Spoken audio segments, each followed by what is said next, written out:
Saudações, senhores e senhoras, alunos e alunas.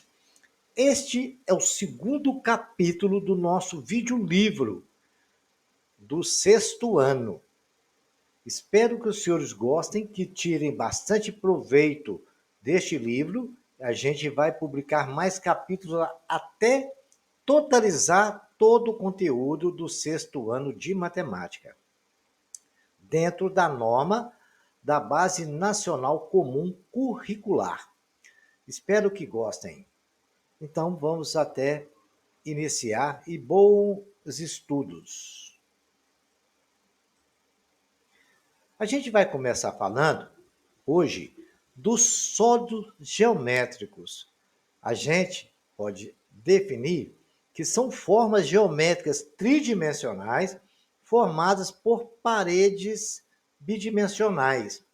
O que quer dizer isto? Vocês já conhecem. Vou mostrar. Alguns objetos reais são figuras geométricas. Por exemplo, aquela caixinha de sorvete, uma bola de futebol. A bola de futebol é uma circunferência, é uma esfera, né? O globo, que a gente estuda geografia. O dado, onde a gente tem um joguinho nele. Nós temos o cone, aquele cone que a gente usa para sinalizar ruas, carros, portas, uma caixinha de fósforo, uma latazinha de refrigerante, que tem a forma cilíndrica, a pirâmide, que é formada com uma base quadrangular e as suas laterais são triângulos equiláteros. E tem também a latinha de leite, né, que é um cubo. O outro é um cubo mágico. Senhores, essas figuras fazem parte do nosso dia a dia e elas são umas figuras geométricas importantes.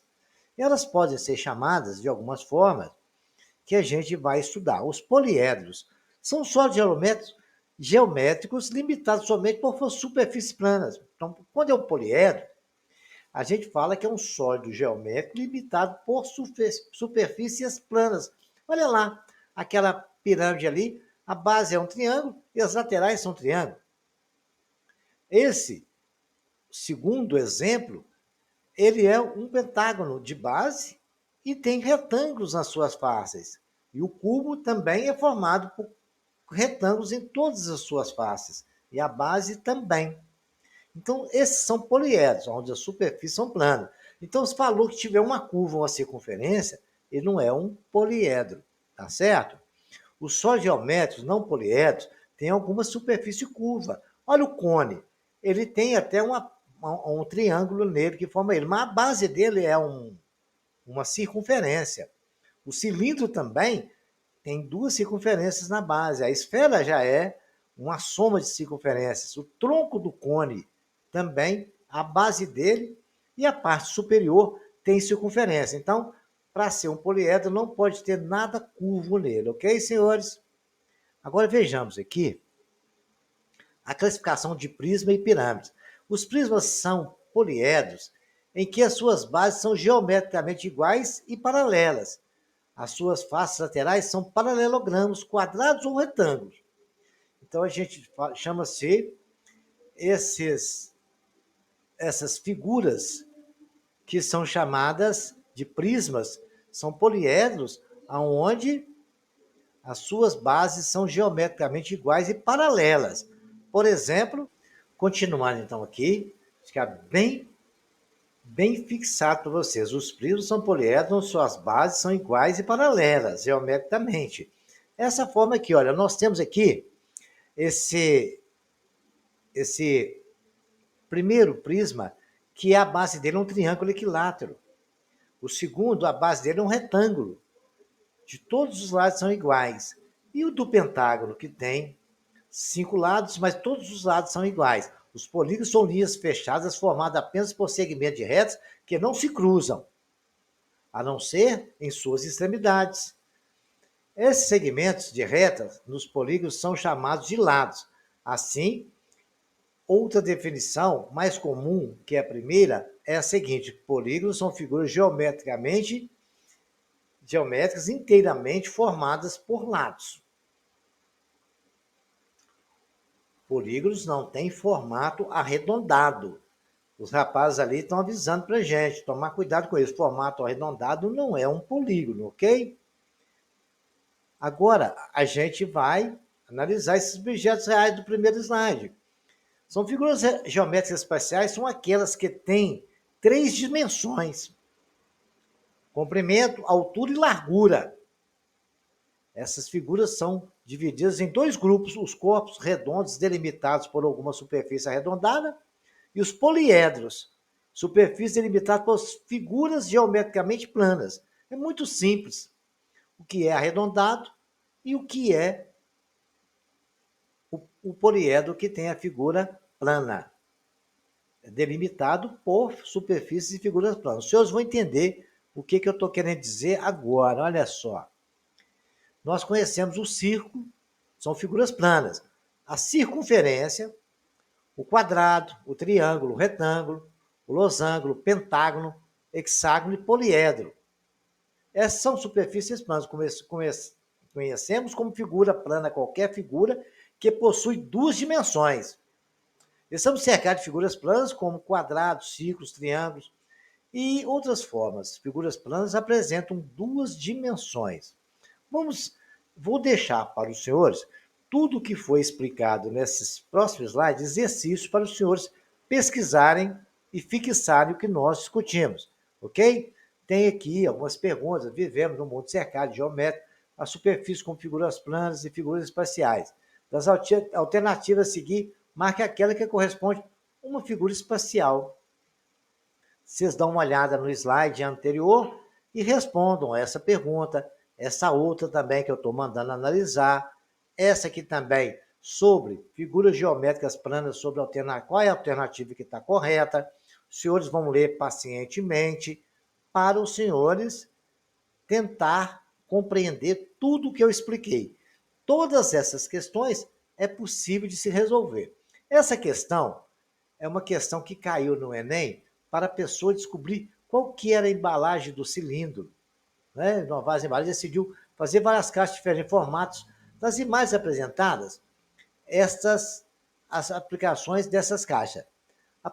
A planificação de 3 caixas com diferentes formatos. Quais são os sólidos geométricos que Maria obterá a partir dessas planificações? Ali tem um primeiro desenho, o segundo e o terceiro. Eu gostaria que os senhores tentassem imaginar qual que é o sólido que ela vai conseguir naquela sequência. O primeiro, o segundo e o terceiro é um cilindro, um prisma pentagonal? É uma pirâmide ou outro?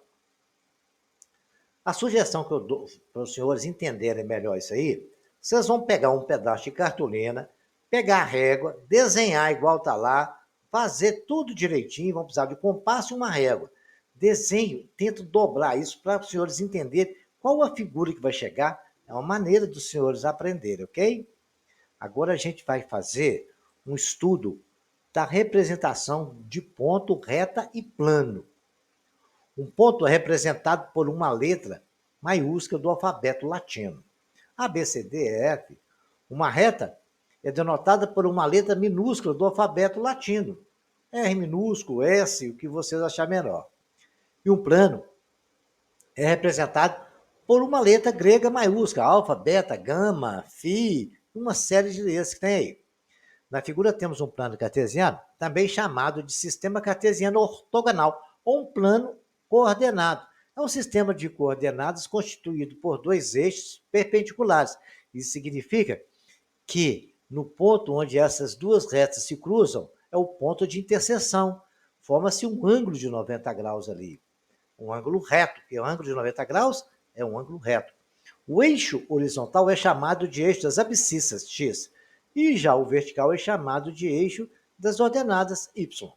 E nessas coordenadas todas destes eixos, a gente pode marcar vários pontos. Eu marquei ali um ponto A, um ponto B, ponto C, D, E, F. Ali existem infinitos pontos. Marquei esses de exemplo para os senhores.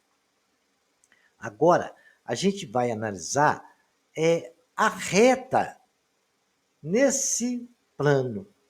Olha aqui, retas são figuras geometricamente primitivas que não possuem definição. A gente não tem como definir muita reta. Elas são formadas por pontos e são infinitos em qualquer direção. A gente já tem uma uma coisa para a gente pensar. Uma reta, ele acabou de dizer isso, é formada por infinitos pontos. Entre dois pontos de uma reta, que é o mínimo que precisa para se formar uma reta, um ponto não forma uma reta, um ponto é um ponto, mas dois pontos formam uma reta. Entre eles existem infinitos pontos. As retas são figuras geométricas primitivas, formadas por conjuntos de pontos. Então, a reta é um monte de pontinho, e é infinitos pontos entre eles ali, tá? Qualquer reta, existe infinitos pontos nela. Não esqueçam dessa observação. Ali no nosso desenho, eu marquei ali os pontos e criei 3 retas. Nós temos uma reta que eu chamei de P, uma reta que eu chamei de Q e a outra reta que eu chamei de S. Olha, senhora, aquele está ali traçado o eixo, os pontos estão aí na reta, ponto B, ponto C, aqueles pontos que nós vimos no slide anterior. Ali a gente pode analisar o seguinte, vamos observar aquele desenho ali. Nessa reta azul, na rosa, vamos na rosa, não, na azul primeiro, que está escrito. Na reta P, que é azul, temos o ponto C que pertence a ela. Olha lá o ponto C marcado lá em cima. Pertence à reta P. Então, nós podemos dizer, pelo aquele gráfico, aquele ponto C pertence à reta. Lá tem mais pontos, mas eu estou vendo que aquele ponto C pertence. É uma observação. Na reta Q, temos os pontos A, B, E e E. A, B, E e F. Certo? Que pertencem à reta Q, que é a reta verde. O ponto D, já pode observar, que não pertence a nenhuma reta. O ponto D está ali solto, não está pertencendo à reta rosa, não está verde nem azul. Essas são observações que eu fiz, que os senhores também deverão observar nesse plano aí, que a gente observou todos esses detalhes. Agora, senhores, vejamos aqui um detalhe interessante do plano. Planos são figuras geometricamente bidimensionais formadas pela reunião de definidas retas. Além daquele plano, eu posso dizer que tem infinitas retas passando por ela. É isso que ele quer dizer. E essas podem ser perpendiculares a uma reta dada, dispostas lado a lado, paralela. Essa figura é considerada na geometria como um conceito primitivo. Isso acontece porque, na realidade, não existe definição para ponto e para plano. Então, plano a gente imagina aquilo ali que vocês estão vendo, ali está cheio de infinitos pontos, pode passar nela por infinitas retas. Nós temos o ponto A, B, C, D, E. A gente pode observar, o ponto B, C, D, E pertence àquele plano beta, correto? E o G não pertence. O F também não, o A não. Então, ali naquele plano, a gente pode dizer que ele tem infinitos pontos e por ele passa infinitas retas, ok? Vejamos agora o próximo slide. Agora a gente vai falar sobre a reta.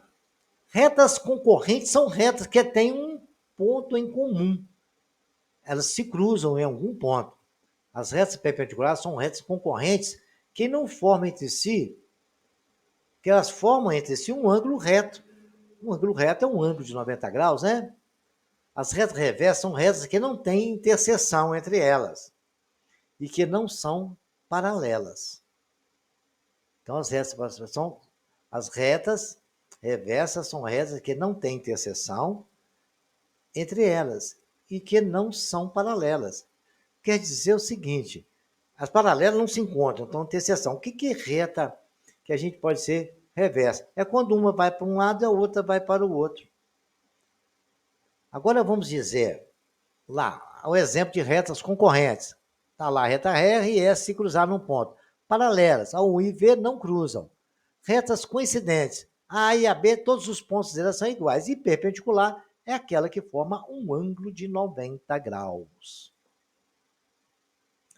Representação de ponto e reta no plano. Os vértices são pontos de encontro das arestas, ou seja, as arestas de um poliedro se encontram em um ponto, e esse ponto é chamado de vértice. Ali vocês estão vendo aquele cubo ali? Todo aquele ponto de encontro daquelas retas é um vértice. Aquele quadrado também que está ali no gráfico, também cada ponto de encontro daquele retângulo, ali é um retângulo, ele é um ponto de encontro. Agora eu vou deixar também, novamente, exercícios para os senhores fazerem. Os senhores vão ler os exercícios, olha aí, vão escrever isso ali no caderno, bonitinho, para os fixar. E os senhores vão dar resposta. Vocês vão desenhar e nomear cada conceito representado a seguir. O ponto F, a reta X, o plano alfa. Vão desenhar isso tudo aí, tá? É uma forma dos senhores estudarem. Vocês vão responder se é falso ou verdadeiro nessa questão para a gente. Os senhores vão relacionar o triângulo, onde é que é, quantos lados, o heptágono, vocês vão preencher tudo ali, tá bom? Faço esse exercício e depois os senhores vão colocar nas observações e vão mandar mensagem para mim para eu mandar a resposta para os senhores, ok? Agora identifica a posição relativa das retas, que se são concorrentes ou paralelas. Aí vocês vão falar, o que acontece com a reta RT? Coloca ali, tá bom?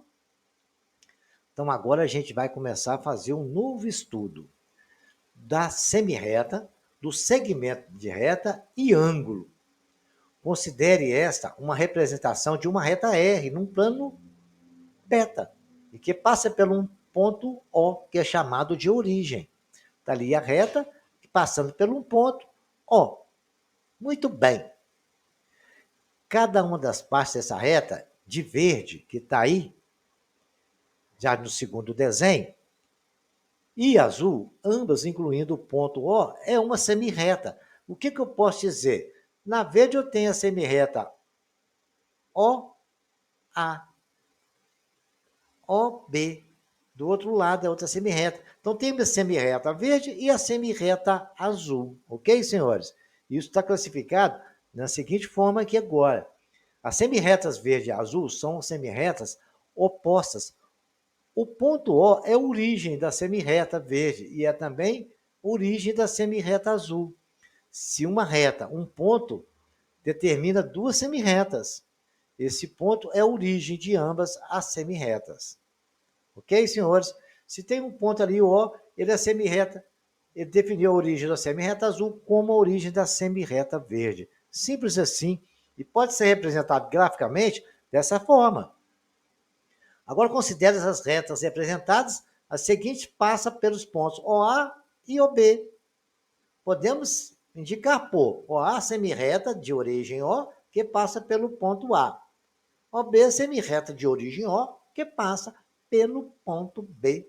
E agora, senhores, diante de todas essas informações que os senhores têm aqui, pode repetir quantas vezes os senhores vão resolver esse exercício.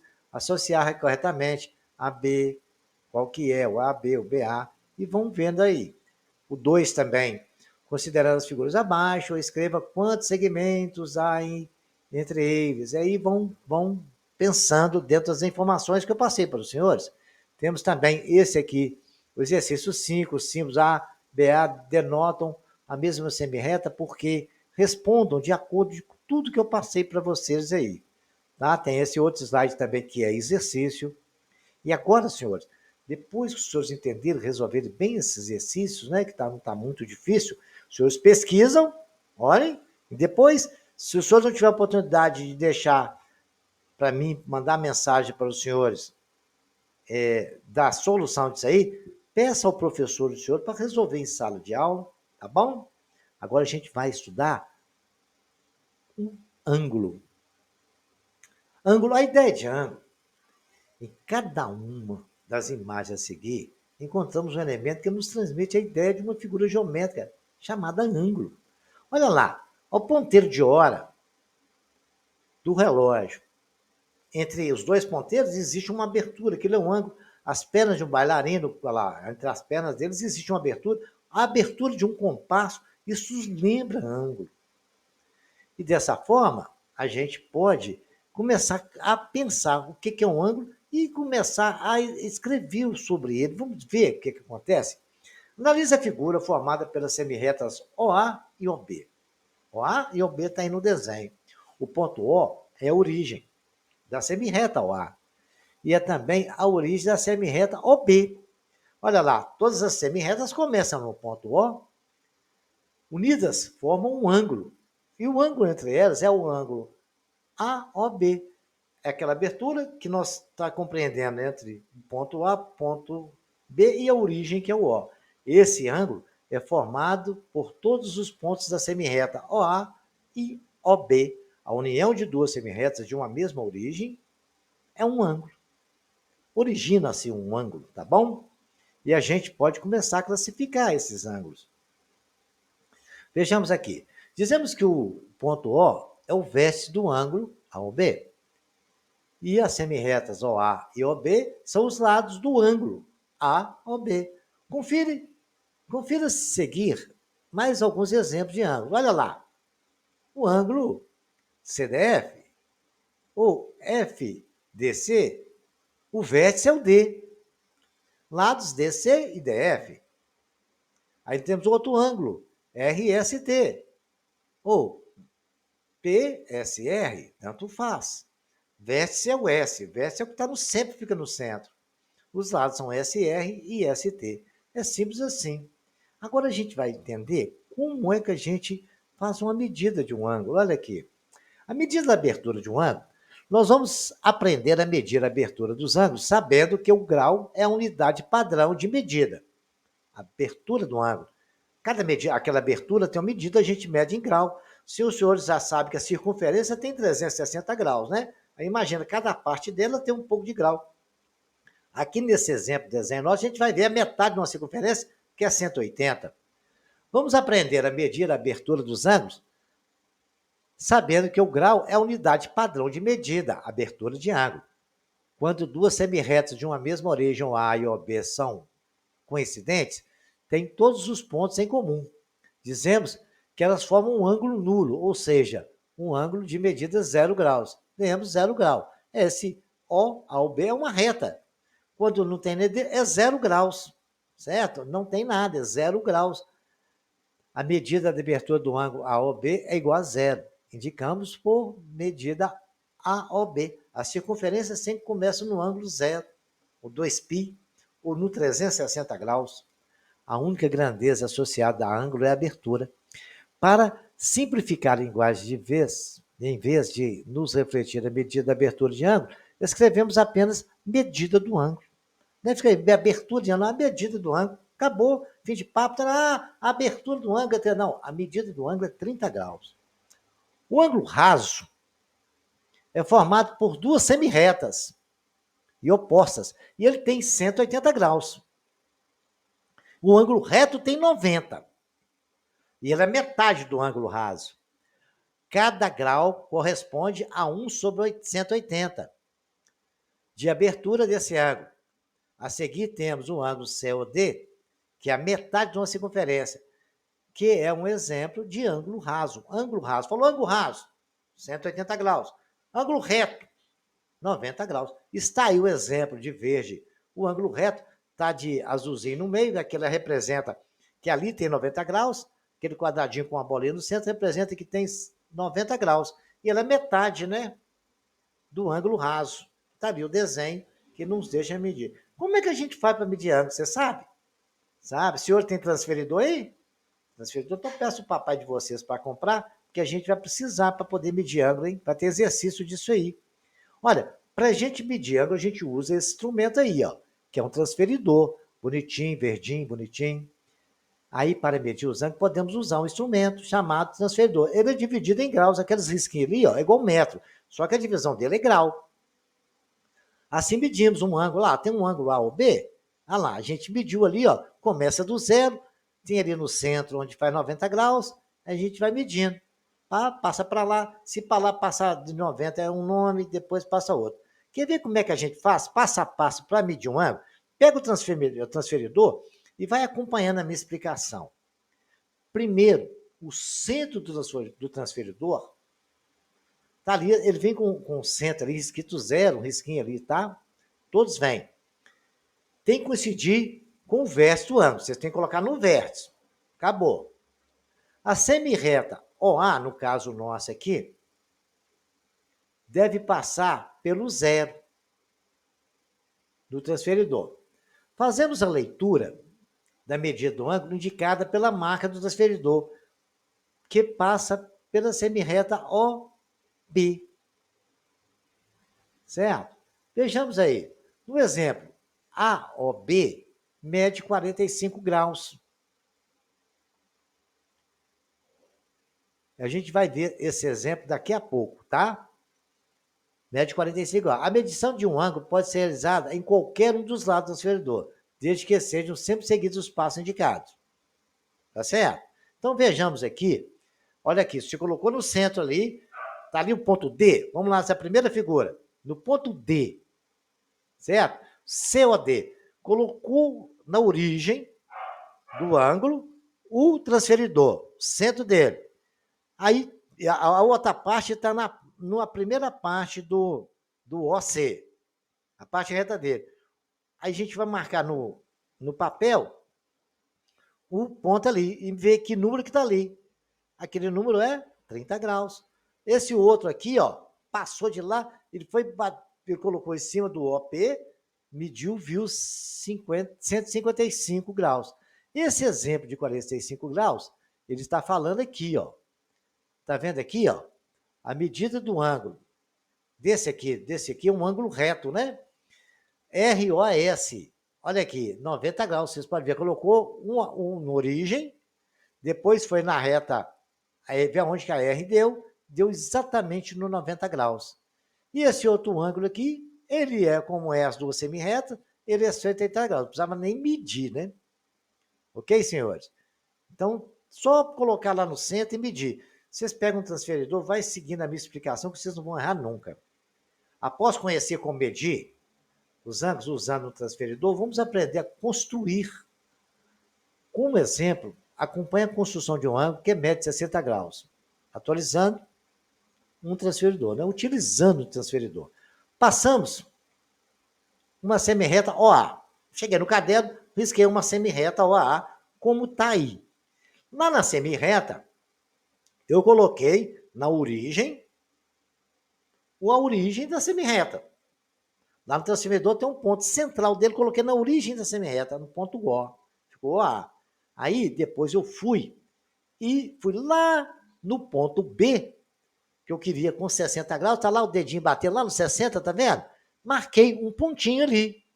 Então, agora está medido ali entre o OB e o A, ali dá 60 graus. Eu marquei o ponto, agora é só pegar a régua e traçar um risquinho, e está aí, retirando o transferidor, traçando a semi-reta, e ficou lá OAB. Ok, senhores? Não tem muito segredo não, tá? Os senhores repitam, façam treino aí, medir isso aí no transferidor, tá bom? Agora aquilo que eu estou falando para vocês, o ângulo agudo e ângulo obtuso. Classificamos como ângulo agudo quando a medida do ângulo é maior que 0 e menor que 90. Então, entre 0 e menor que 90 é um ângulo agudo. Ou seja, é menor do que 1/4 de volta. Menor que 90 é menor que 1/4 de volta. No nosso caso, o ângulo AOB é um ângulo agudo, ele é menor que 90, ele é 30 graus, né? Agora a gente vai ver o que é um ângulo obtuso. Um ângulo obtuso é um ângulo que tem mais de 90 graus, né? No nosso caso, esse ângulo aqui, ó, ele tem 140 graus. E já tem mais, ele é um ângulo obtuso, ok? Ângulo maior que 90 graus. Agora os senhores vão fazer exercício que corresponde a ângulo, que está aí para os senhores fazerem. Vão ver que classifica o ângulo abaixo de acordo com a sua medida. E esse outro exercício, os senhores vão pegar o transferidor, vão ver a medida que está ali e fazer 3 vezes A mais 2P é igual a 100 graus. Isso é verdade? E ver se o B está certo, se o C está certo, se o D está certo, se o R está certo. Senhores, refaçam esse exercício, estudem essa matéria, que ela é muito importante. Qualquer coisa, consulte o professor de vocês, peça a ele para resolver essas questões em sala de aula, anotem elas aí, e espero que os senhores tenham aprendido e que tenham bons estudos. Senhores, não esqueçam de se inscrever no nosso canal e quando se inscreverem, clique no sininho para os senhores receberem notificações das próximas aulas a ser postadas. Também não esqueça de dar um like aí. E em breve a gente já estará postando o terceiro capítulo deste videolivro. Tenham uma boa sorte.